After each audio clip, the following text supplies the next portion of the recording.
Sahabat otomotif kompas.com, sekarang SUV luxury electric ini makin banyak model-modelnya nih. Di contohnya kayak ini, di sebelah aku sekarang udah ada iX Drive 50. Dan yang lainnya tuh ada kayak EQS SUV dan Tesla Model X dan yang lain-lain juga banyak. Tapi di antara yang lain-lain ini menurut aku yang paling performa dan sporty banget tuh adalah mobil ini. Tapi sebelum masuk ke pembahasannya, like dulu video ini dan subscribe di channel otomotif kompas.com dan nyalain lonceng biar kalian nggak ketinggalan video-video kami yang lain.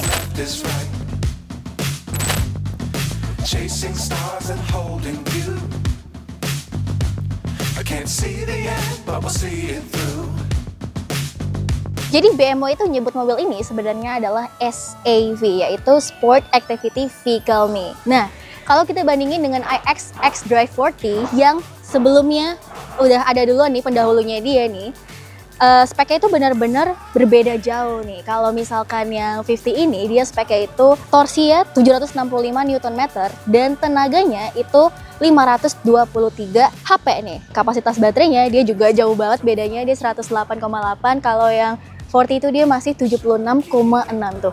Jadi tentunya lebih puas kan kalau misalkan kalian pakai yang X-Drive 50 ini.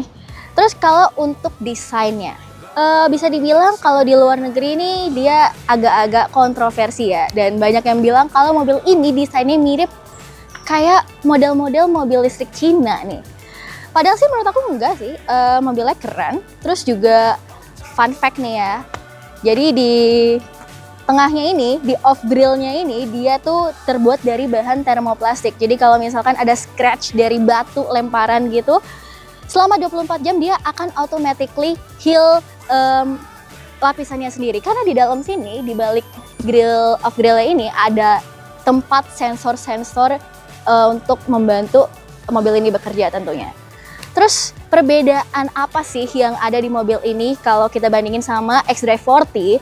Jadi yang pertama, yang ketara banget itu adalah peleknya. Peleknya sekarang lebih fresh, lebih sporty lagi, dan sekarang udah dinaikkan ukurannya. Kalau dulu dia 21 inch dan sekarang 22 inch. Terus apa lagi perbedaannya? Jadi kalau di 40 itu dulu masih pakai list-list yang warnanya tuh rose gold dan sekarang udah full black nih list-listnya. Dan yang paling menonjol itu mobil ini udah pakai adaptive air suspension. Jadi tentunya berpengaruh ke impresi berkendara lebih enak lagi.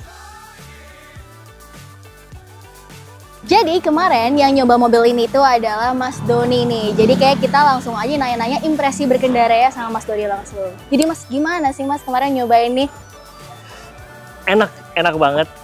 Karena bener-bener sporty banget. Terus yang pertama tuh dari posisi berkendara dulu. Nggak ada excuse atau alasan buat nggak dapetin posisi berkendara yang enak atau ergonomis. Karena semua udah bisa diatur secara elektrik, gampang banget. Terus bisa di-save, ada memory seat-nya. Nah terus untuk performanya sendiri emang bener-bener luar biasa ya, maksudnya nggak bohong nih, horsepower-nya 523 dengan torsinya 765, bener-bener kalau misalkan kalian pindah ke sport terus kalian injek pedal gasnya itu bener-bener langsung kayak ngejambak banget. Dari klaim BMW sendiri akselerasinya itu dari 0 sampai 100 itu di bawah 5 detik, 4, detik sekian. Punya mobil ini emang cocoknya bawa sendiri. Oh gitu? Karena kalau misalkan kalian duduk belakang itu agak posisi agak kaku, nyaman cuman nggak senyaman di depan. Jadi emang bener-bener pasnya emang bawa sendiri mobil ini. Nah selain itu juga posisi duduk di belakang tuh fix aja udah. Jadi sandaran punggungnya nggak bisa direbahin lagi. Oh, nggak bisa diatur gitu ya? Memang untuk secara kabinnya memang lapang. Tapi untuk posisi duduknya ya udah gitu aja. Ya kalau jalan jauh agak lumayan lah ya. Iya. Jadi emang bener-bener cocoknya bawa sendiri, jangan pakai supir. Kalau handlingnya gimana Mas mobil ini? Handlingnya, nah itu dia. Itu tadi mobilnya bobotnya berat memang secara spesifikasi, cuma begitu udah dibawa lebih apa ya bilangnya, agile banget, lebih lincah, terus juga diajak manuver juga nurut banget mobilnya. Walaupun bobotnya berat banget, secara spesifikasi itu 2,5 ton karena emang mobil listrik baterainya kan rata-rata gede, berat, tapi ya itu. Dan lebar juga. Lumayan lebar, tapi dia kan center of gravity juga bagus, maksudnya di pusat di bawah. Jadi untuk handling tuh bener-bener oke banget sih mobil ini. Nah Mas, ini kan mobilnya mobil mahal, ya pasti ADAS-nya juga lengkap dong. Tapi ada minus-minusnya nggak sih?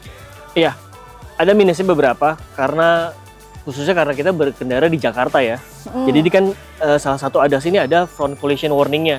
Jadi dia yang rem otomatis kalau misalkan ada pengendara atau pejalan kaki yang lewat di depan, jadi dia ngerem otomatis. Sayangnya ini kalau dari yang gue dapet sensitif banget. Jadi begitu jaraknya deket pun dia ngeremnya bener-bener langsung dalam. Jadi bener-bener langsung nol berhenti. Kaget itu dong ya? Pasti bikin penumpang yang di dalam kaget. Selain itu juga kan yang pengendara di belakang kita kan juga belum tentu siap. Ya, nah, itu juga beresiko jadi tabrak belakang. Beruntun, iya malah Gitu. agak serem ya. Padahal di mobil ini juga udah ada pengaturan jarak pengeremannya. Tapi tetap begitu ngerem itu benar-benar langsung mendadak. Langsung nol ya.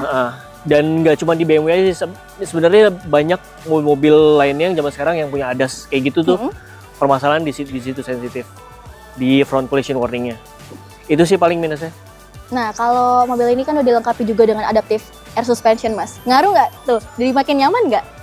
Ngaruh sih, ngaruh Gimana? banget. Itu juga bikin perjalanan jadi kalau misalkan di jalanan yang nggak rata atau misalkan yang permukaannya jelek, itu benar-benar ngeredam suara ke dalamnya terutama ya. Selain berkendaranya jadi lebih halus, ngeredam suara itu jadi lebih baik juga sih.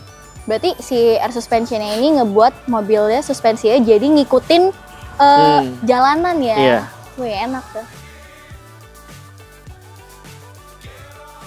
Bicara bandrol, mobil ini tuh harganya 2,6 miliaran nih. Kalau kita bandingin dengan Forty itu bedanya sekitar 200 jutaan. Kalau Forty itu masih 2,4-an nih miliar.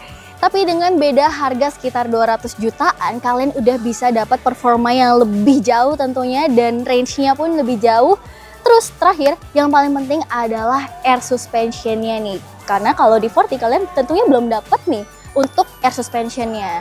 Nah, sebenarnya ini kalau di luar negeri masih ada versi tertingginya lagi yaitu iX M60, tapi sayangnya belum masuk di Indonesia. Cuman ya tungguin aja, siapa tahu bakal masuk di Indonesia nih karena beratnya itu 2,6 ton dan akselerasinya itu dia 0 sampai 100 bisa dalam waktu 3,2 detik doang nih. Kalau ini kan masih 4,6 ya. Jadi tentunya yang itu lebih cepat lagi nih. Karena kalau dengan akselerasi dengan waktu 3,2 detik ini itu udah setara kayak Ferrari Purosangue, Lamborghini Urus. Nah, udah setara sama mereka-mereka lah. Jadi menurut aku, iX xDrive 50 ini tentunya bisa banget kalian ajak jalan jauh dan tentunya sporty banget. Oke, jadi sekian dulu review Rarin untuk iX xDrive 50 ini. Sampai jumpa di video-video kami yang lain dan jangan lupa nyalain lonceng notifikasi biar kalian gak ketinggalan video-video kami. Sampai jumpa!